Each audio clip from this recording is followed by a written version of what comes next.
It just didn't make much sense to me. People are telling us there's something not right. How are we going to pick this up?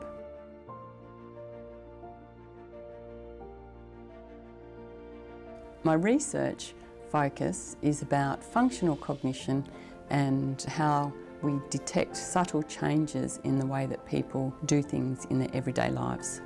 I started to see people who would come into the clinic and say that they had lots of difficulty with everyday tasks, but then when they were having their cognitive testing, they wouldn't have any level of impairment.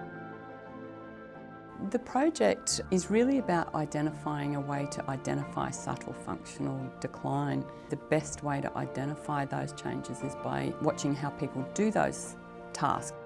If we had a screening tool, we would be able to do a quick test to see if people may or may not have the condition. We're going to compare two tools.